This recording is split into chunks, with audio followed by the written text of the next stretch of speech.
Again, good afternoon. Thank you for joining our meeting, Lunch and Learn. It's Mastering the Art of Remote Staffing. It's my pleasure to introduce Christine Sison. She's the CEO of Swiss Monkey, a staffing and virtual front office services company.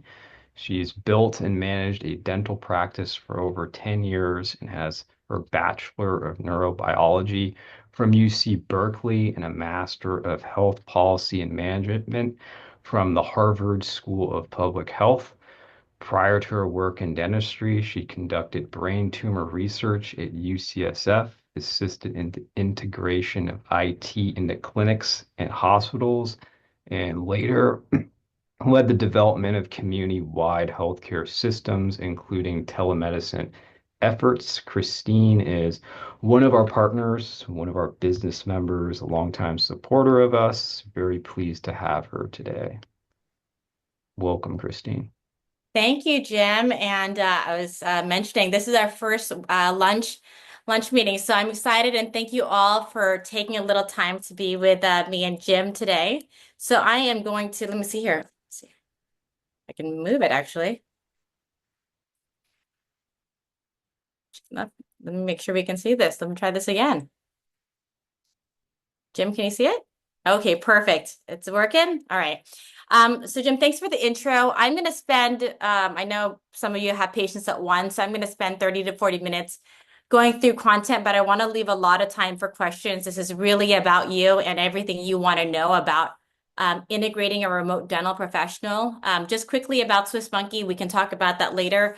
What we do is we deploy US-based dental professionals all across the country to do remote work. And so we work with dental practices that are startups all the way to large enterprise clients that do a variety of front desk work from answering phones to rev cycle, et cetera. We can talk more about that, but my job today is to be able to share with you some of the best practices and concepts around how to really integrate this properly into your dental practice if you're interested in doing something like this. So Jim shared more about me. I won't talk about a little more about me, but in terms of the overview, let's talk about what is a remote professional, when do you use it, how do you do it correctly, and then any questions and discussions. And Jim and I discussed, please go ahead and just submit your questions as we're going through, just in case you do have to leave early. I just want to make sure we're getting through all the questions. So I wanted to start off today with something that happened to us a few years ago, and I got this text Monday morning. It said, "Happy Monday, Christine. I have an office in Cameron Park. They're in crisis mode. The entire staff quit last week, and they are left with only one RDH. They need immediate front and back help."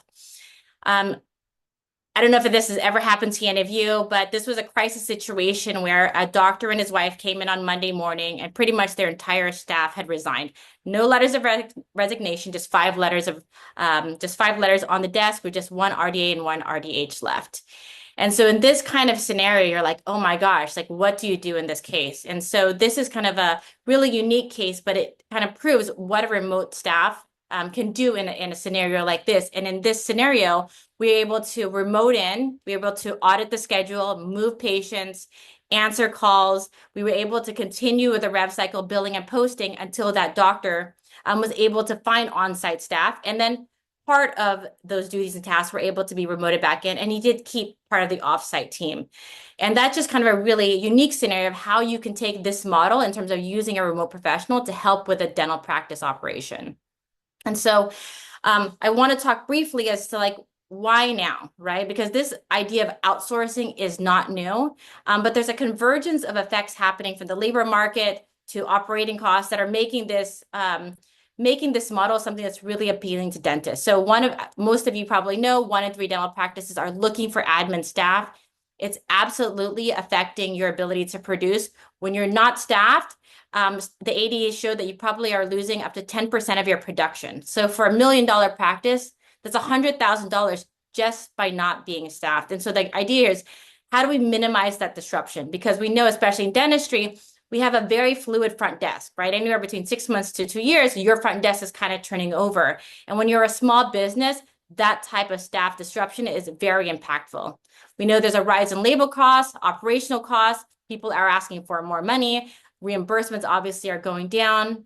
Um, Studies still show that there are still 2 to 3 times more people, more jobs than there are people available to work. So you're thinking, gosh, if you're already understaffed in the front and you have more work to do, are there ways that you can think about your operations and your tasks to be done where you can really have your on-site team focus on the patient-facing things and say, hey, are there other ways to offload the things that have to be done in the office externally? And also patient demand for personalized and digital health, first in terms of patient experience. People are expecting a more personalized healthcare experience. After COVID, they're I think more open to this idea of like a digital first kind of experience, whether someone's texting them versus answering the phone, et cetera, which really sets us up well for kind of this remote front desk. And then lastly, we have generational expectations. This is 1981 and younger, which maybe some of you on the call today, which is that that generation is looking to be able to make more money faster. They don't want to wait for 10 years before they get the raise. They want to vote with their feet. If they don't get the raise, they typically will say, hey, if I don't get the raise, I'm going to leave. And they're a very digital first kind of generation. Some of them don't have the emotional skill set to really do patient care really well. And so I think the convergence of all these effects makes you think about, hey, how do you run a dental practice knowing all of these things are happening? And so this is why, again, the hybrid workforce model has kind of really, I think, had a different impact now than it did 5, 10, 15 years ago. And so what is this traditional model? So on the left side, it's like traditionally everything's done on site, right? You're checking in the patient, you're collecting the payment, you're obviously all the clinical aspects, but the rev cycle, which when I say rev cycle, that's sending the claims, posting the check, following up with past due insurance, following up with the patient and insurance verification. All of that stuff typically in the past has been done on site. Your outbound and inbound call, that's also done on site. And then typically you have some level of an offsite team, right? So maybe your accountant, obviously your coaches, your marketing team. So all of you are likely already doing kind of this micro experiment of a hybrid model. You're kind of just not thinking about it as like, oh, you have an on-site and off-site team. And what we're encouraging doctors to think about is if you take some of the stuff that's being done on site and you put it through kind of an operational lens and say, hey, if it's not patient facing, does it have to be done on site? And the answer is no. It doesn't mean that you should. I think in that example I said earlier, yes, in those break the glass kind of scenarios, and maybe in other types of use cases, you can do that. But the majority of other kind of front desk tasks, you can kind of pick and choose depending on what kind of team you have on site, what can be done off site. So for us, here's kind of a list of some examples that a lot of our doctors are using for an offsite professional to do. It doesn't need to be all of this. Again, part of this really has to do with a kind of on-site team that you have. In some scenarios, again, kind of what I talked about in that first use case, this might be in a startup. This also might be kind of in a rural scenario where it's really the doctor and the assistant doing kind of all the major clinical aspects on site, and then everything else is done off-site. We saw some of this happening during COVID, actually, where we had these doctors that weren't bringing people back in, people didn't want to come in, and they were kind of forced in this corner to think about, okay, how do I run a dental practice when we're just not either one, people want to come in, or turnover is really difficult, or one, maybe we just don't need it. So the idea here is you can kind of think about this as a framework. So as you're applying it to your own model, where can you actually use a remote professional? So again, here's kind of, I like to go through this because as people are going through like, oh, what can we be doing? And this is kind of a list of some of the common tasks that a remote professional can do. So some of my doctors are like, okay, how do I know that I might need this? Are there certain things that, that might trigger the fact that maybe there might be a use for someone offsite? So a couple of things. I need to give my 2 weeks. In some areas, I know in the Bay Area especially, looking for team members can take up to 6 months. I mean, and I know one practice in particular where we're not having any luck, and every time we found somebody on site, they just kept on training. It was a 2-week thing. So you might think about if someone's giving their notice, if you're using a remote professional, we can actually staff people 2.5 times faster than an on-site kind of role. No one's picking up the phone. We hear this a lot with our team. They're overwhelmed. They have a lot of things to do, and that phone's ringing and you ask your team, hey, why isn't someone picking this up? They don't have enough time. They don't have enough time to follow up with insurance. They don't have enough time to do outbound calls, etc. And so idea here is like, are there use cases where if I give you someone for 5 to 20 hours a week, can you actually start to relieve your front office so that they can do some of these really important tasks? Other scenarios, this happens also a lot with my doctors as well. You've been taken hostage, right? You've had someone, if you have only one person in the front office, maybe someone that's been there 15, 20 plus years, they know your office in and out. You're highly dependent on that person. And then one day they're like, you know what, doctor, I really want $55 an hour, right? And if you don't give it to me, the cost of labor is going up. I really can't work and I have to leave. And so again, in that kind of scenario, what do you do? And so what's really fabulous about this model is we've really been able to democratize how a practice is being run. It doesn't mean, again, that we need to replace the front desk completely because we're not widget companies. We need someone at the front to really provide that kind of high level of care. But the idea is, can you minimize some of the disruption, or can you at least leverage, knowing that like, hey, we have people that are available to work, that you can deploy them immediately, that you might have a different position in terms of having some of these conversations if people are saying, hey, this is a wage I want to get that you might not necessarily agree with. Also, hygiene names are remaining the same over year. Obviously, if you've been in practice, our goal here is that if you're actually retaining your patients, you should be growing in your hygiene numbers.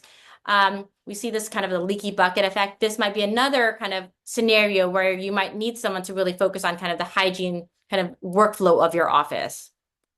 And so the idea of kind of using this remote professional model is that, one, you can deploy it a lot faster than your front office, and it gives you this sense of resiliency. Again, it's not meant to replace your front office. In fact, it's meant to complement it. And so we really want to think of this model as kind of a nice complement, a nice resource for you and your team, so that we're making sure that we're getting 100% of your front desk tasks completed.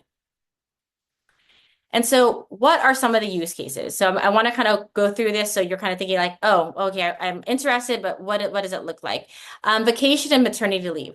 These are really popular favorites for our doctors in the sense that like, hey, if you have someone that's going on vacation, maybe it's 2 weeks, maybe it's a week, maybe it's 3 months for maternity or more, it's really hard to find someone to leave their full-time job to come in to cover that. And so this might be an option. We have, this really happens a lot with our office managers where someone needs to take maternity leave. They're doing a really high level function within the practice. And they need to be someone senior. It's like, how do you grab someone for, just a 3-4 month period of time? And this is where remote work can actually really come in handy. So that's been something that's really been a popular kind of use case scenario. Special project work. So if you just bought a practice, maybe I had one practice with $500,000 of AR. They didn't need someone full time. They just bought this practice and they just needed someone to focus on bringing down this aging for 2 to 3 months.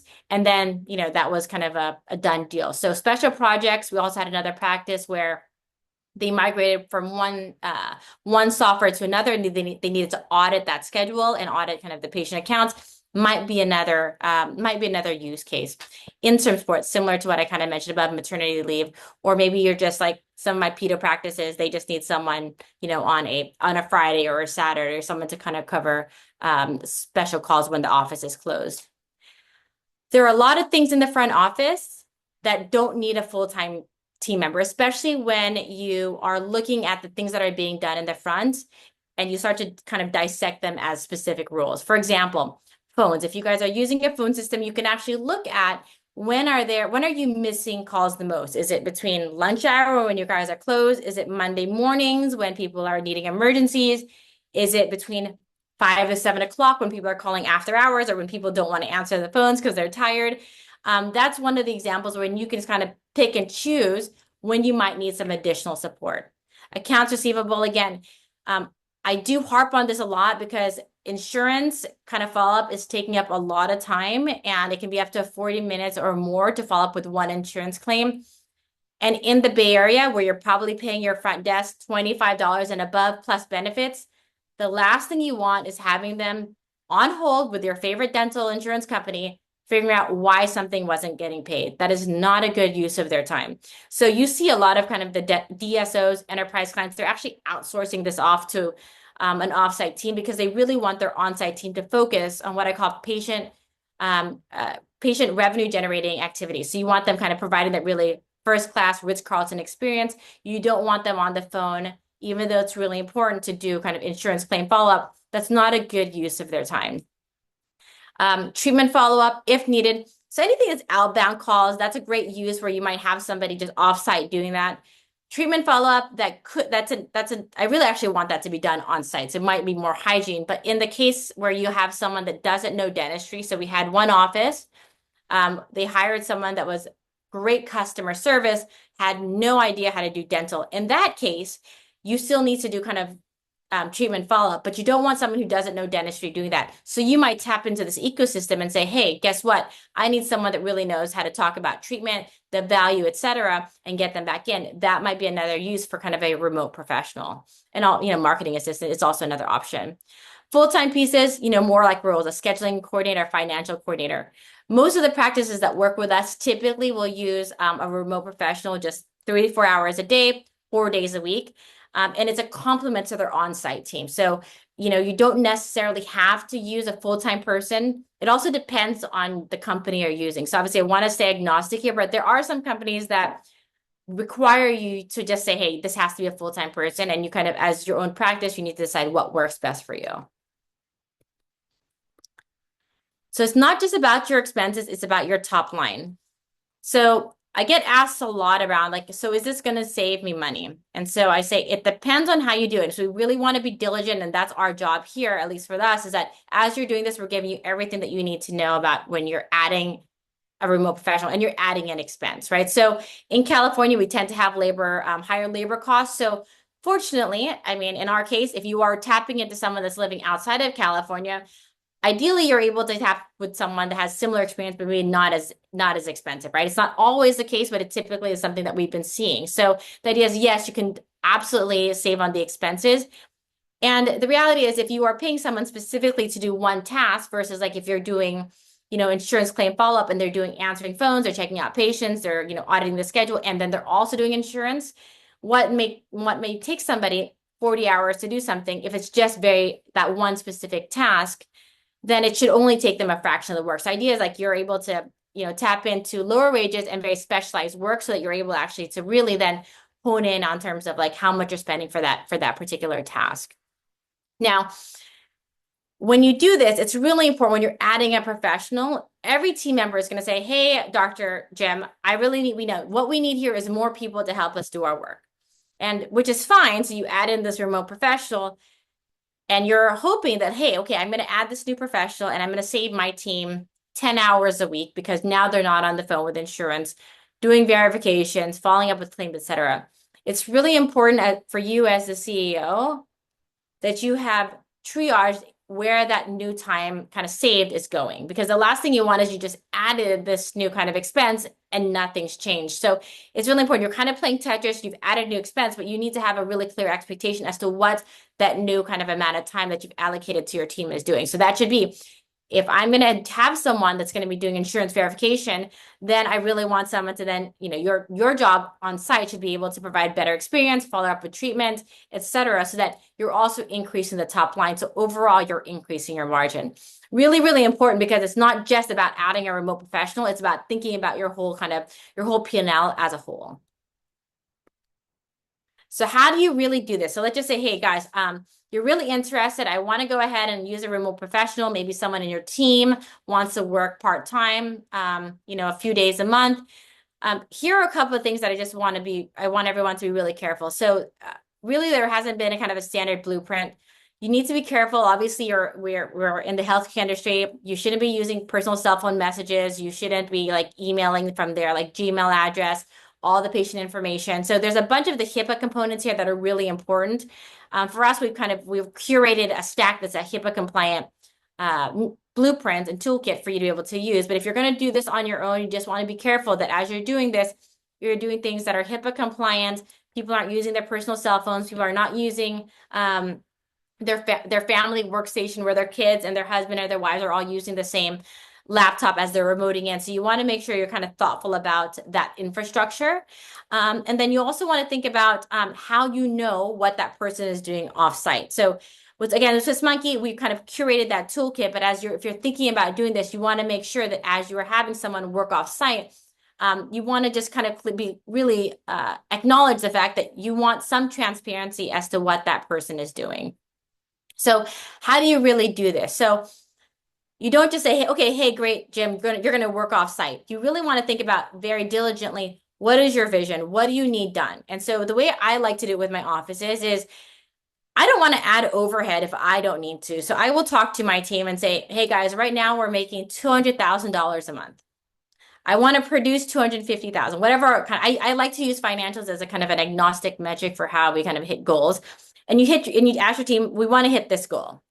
And you have them kind of give you ideas as to hit that goal. And ideally, if they can hit that goal without having to add any new people, fantastic. As a business, that's great, right? Like you want to be able to maybe it's just orienting your team towards a common goal.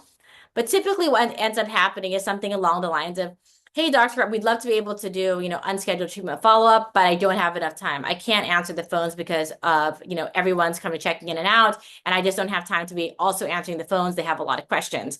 I can't tackle the hygiene we care list because, again, I don't have enough time. This gives you the opening to be able to take an inventory of everything that needs to happen in the front desk.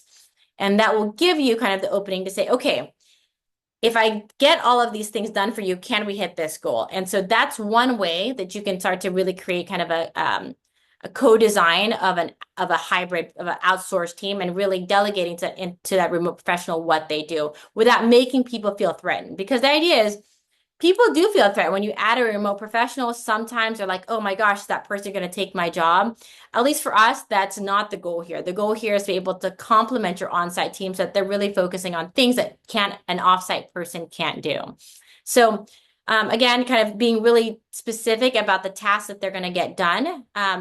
You really want to focus on tasks that are not that are simple, kind of repetitive tasks, right? Like if I were doing this for the first time, I wouldn't have a remote professional do unscheduled treatment if I have an on-site team that's very capable. I mean, that's like you're setting yourself up for failure because now you're outsourcing the most difficult task. And so you want to think about if you're going to outsource a task, you want to think about things that are simple, repetitive, that just have low risk of failure, right? Like the last thing you want to do, unless you have to, is outsource those really challenging tasks that like really should stay within the office. And start small. At least for us, you don't need to start off with 40 hours a week. You can imagine what happens if you just give your team 5 hours back, right? Of something they absolutely hate doing. No one likes doing hygiene recare calls. I don't care what they say. That could be something where you say, hey, I will have someone, their whole job here is to go through the recare list and start to fill the schedule. And so that might be something where you're just very focused, small amount, low risk type of activities. So once you have the vision, the role, the very specific task, then again, you need to set up kind of the technology infrastructure. You got to make sure they have ability to remote into your workstation. That workstation, while that person is working on it, no one else can use it. So if you have a cloud-based software like Fuse or Dentrix Ascend, something like that, this is more just like creating a new username. But you need to also just make sure you have an additional workstation, or you can create a digital workstation where that remote person can actually come in. And again, all of that has to be HIPAA compliant. I do recommend real-time messaging as well, so that if your person is answering phones, inevitably there's going to be a new patient on there. That person answers an emergency, and you're going to look at the schedule and you guys did not block it off in whatever reason. So the technology infrastructure, the ability to communicate in real time between your offsite team and your onsite team is really important, right? Because if I have someone on the phone and I'm trying to schedule for an emergency and there's no one in there, I don't know what to do and no one's answering the phone, it becomes really tricky. So you want some ability to communicate in real time from the onsite team to the offsite team. Then you want to select your candidates.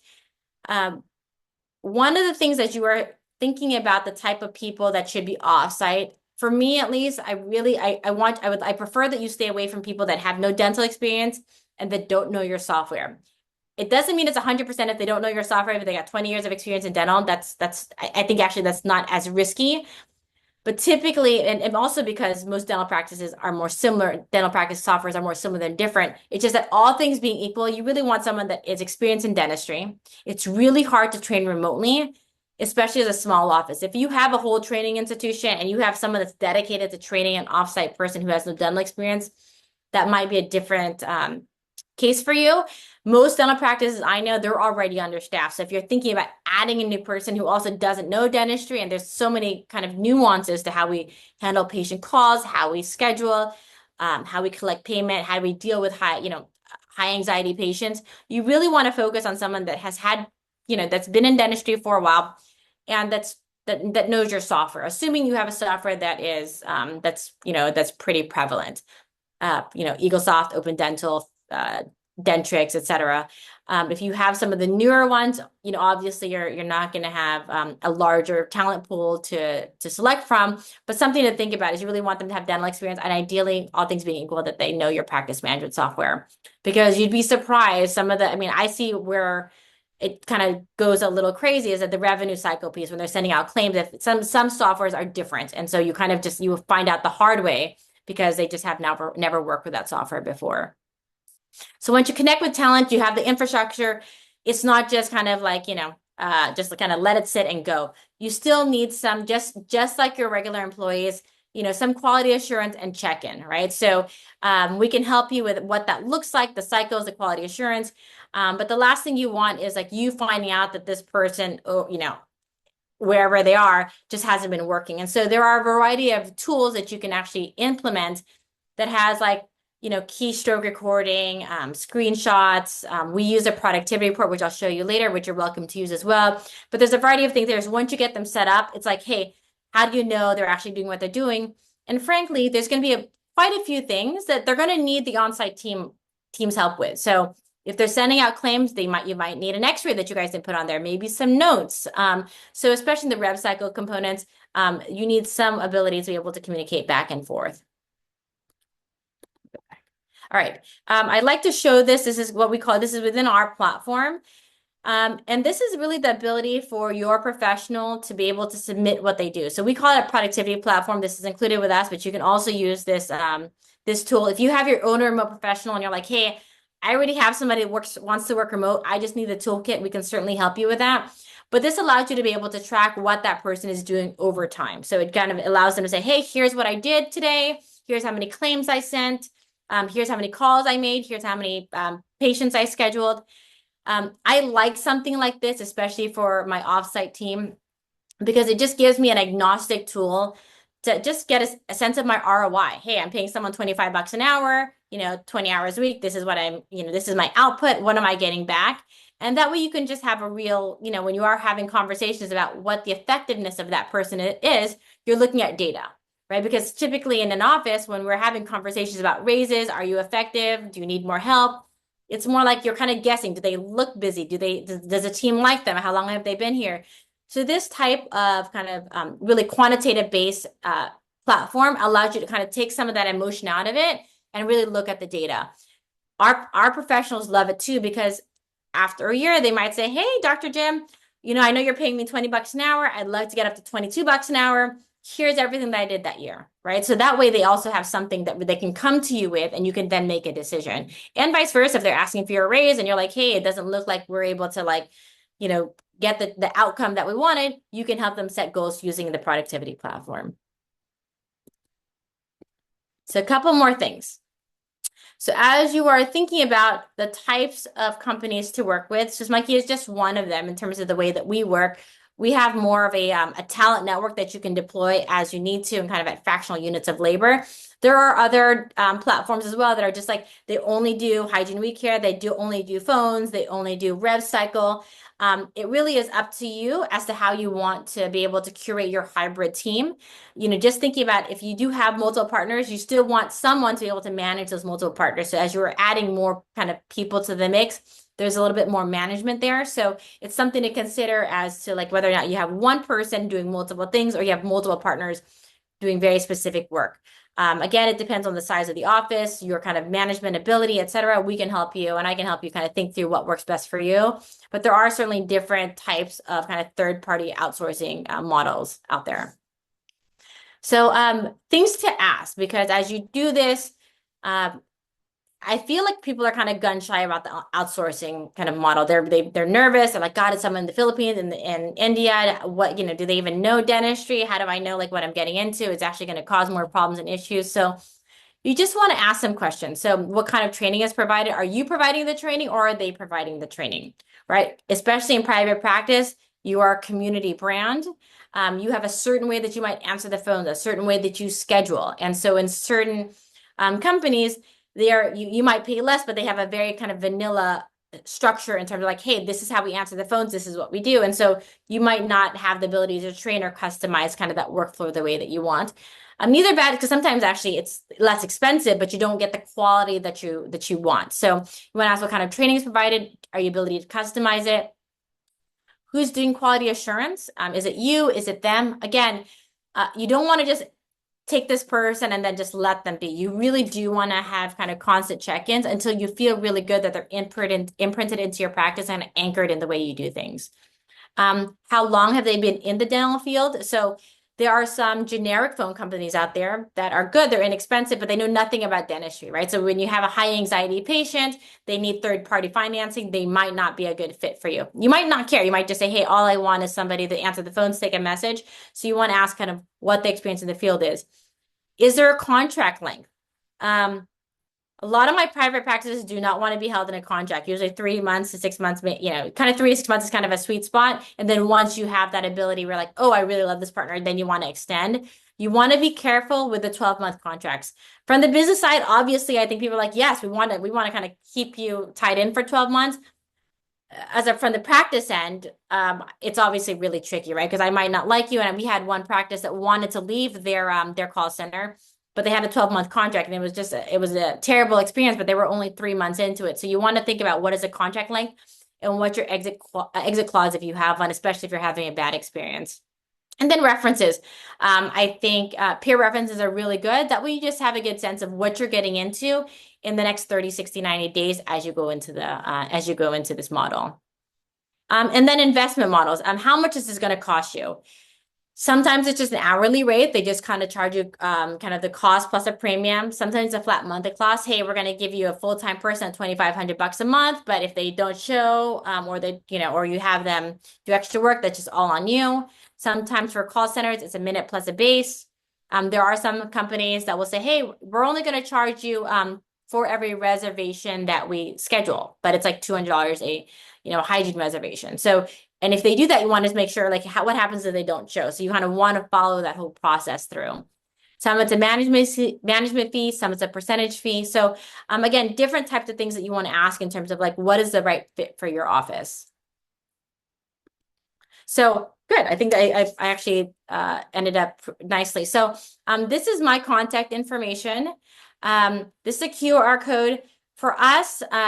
We actually allow you to post as many positions as you want free in terms of the front office. We don't charge until you actually get started. So that's kind of just a link to be able to post a position if you have something that you want done, or maybe kind of like a very specific task.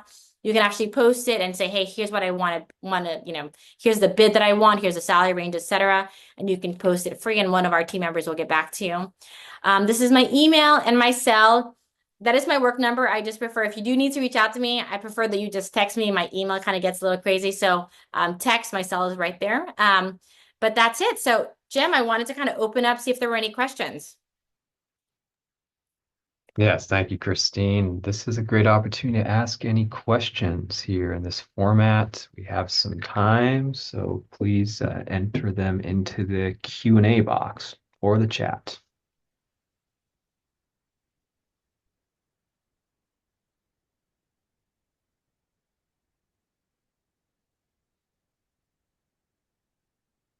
I never know if that's a good or bad thing when they don't have questions.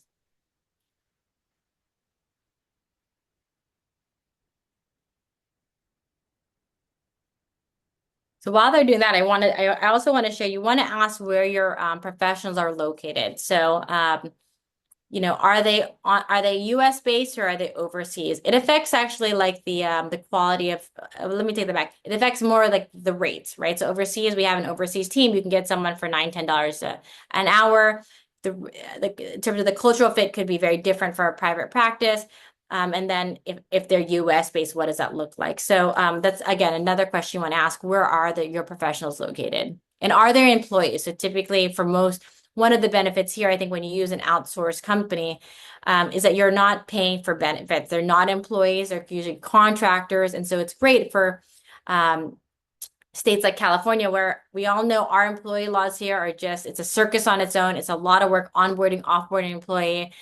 Just like, if you need to fire someone, that's a whole thing. So one of the great things is that it's your ability to be able to kind of just hey, I need someone for 3 months, I need someone for 2 weeks. If it doesn't work out, no harm, no foul. We kind of pause the engagement. So your ability to kind of, have a little bit more control over how that relationship is structured, how it's set, I think leans actually more favorable to outsourcing some of the work.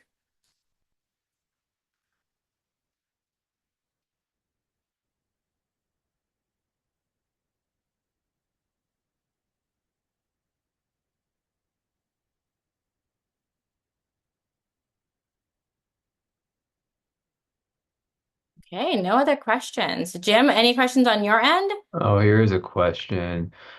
My question is about, are these remote workers usually an independent contractor as far as pay and taxes? So for us, these are independent contractors. So they are not employees of your practice. Again, that's really important, especially in California, where we have really strict labor laws around like 6 hours and a 10 minute break. So for us, that is not it's not employee. These are independent contractors. And I think actually for most companies that I know that are doing outsourcing, this is going to be a pure expense line. This is going to be below the line for you. They're not employees, which is, I mean, for us in California, that's actually a win. Here's another. For insurance verification, are your members well versed? That is a good question. So what's fantastic is that so I'm gonna speak about this monkey here. And so as you go through, you want to make sure you're asking about it. For us, we use professionals that have dental experience. So yes, the answer is yes.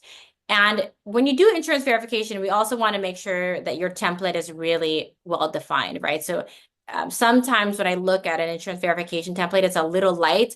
So we can certainly help you with like making sure that that template is correct. That should also minimize kind of the variability and like, is the person asking all the right questions, especially if it's verification, that should be more kind of set in standard. How do you protect the HIPAA aspect with a remote employee? Great question. So really important. Everyone needs, so one, actually the covered entity, which is you, is actually responsible for providing the HIPAA training. So we, one, we have all of our contractors sign kind of a privacy and information kind of checklist. Also, they do take a HIPAA class. You should also, when you do your kind of annual HIPAA training, you should include your remote professionals on there because you are the covered entity. Actually, the covered entity is the one that's going to be responsible for making sure that everyone is kind of HIPAA covered, HIPAA trained. And you also have your own business associates, you have your own policy. So you just want to include your remote professional in any of those things anyways. And you want to make sure you also have a business associates agreement, which we do have, that you're signing between you and the company you're working with. How quickly is the turnaround for insurance verification, let's say for a new patient? So if you have that person that's dedicated to your office, so if you have them, I would say it should be within a day, right? As long as you're not calling like on Monday at 4 o'clock and everything's about to close, and then you need it for like Monday at 6 o'clock. Typically, you want to give the insurance amount of time. So, and you really want to do verifications usually 2 to 3 days out. You don't for a new patient because if for some reason that insurance isn't active and you need to go back to that insurance and say, hey, Jim, you don't have no insurance, their insurance isn't active and he needs to give you a new one, you want to give time. But typically, it's usually a business day where you want to I think most companies say, hey, give us a business day to turn around a new patient. Sometimes it's quick. If it's like an online verification or re-eligibility, you can just go online and do that. But typically, I would say a day, but you want to I mean, for you, you want to be doing all of those audits 2 to 3 days out. I mean, I know the schedule changes and all of that, but best practices give yourself 2 to 3 days out, especially if you have to call back the patient because for whatever reason, their insurance isn't active or they gave you the wrong information. Any other questions? I want to remind everyone we are issuing CE for this and we are recording it as well. So if you missed the beginning, and I know some of you were in and out of the meeting, we will send that to you.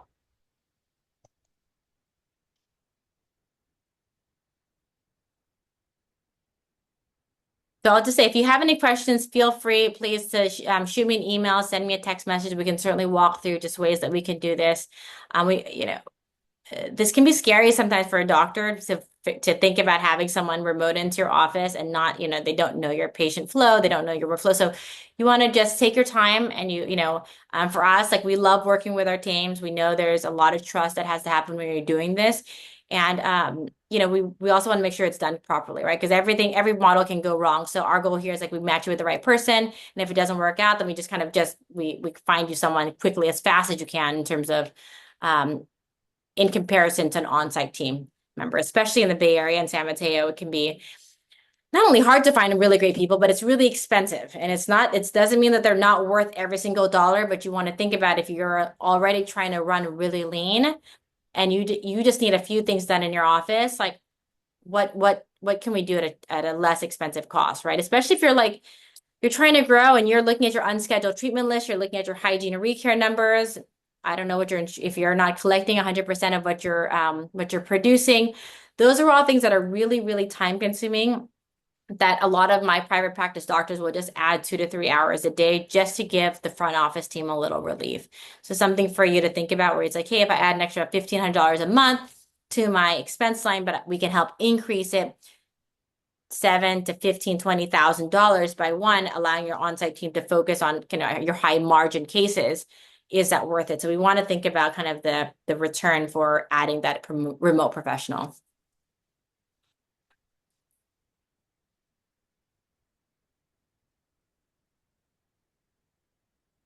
I don't see any further questions, so we can finish there. Thank you again, Christine. It's always a pleasure to have you. And we'll send your contact information to the attendees in a follow-up email as well.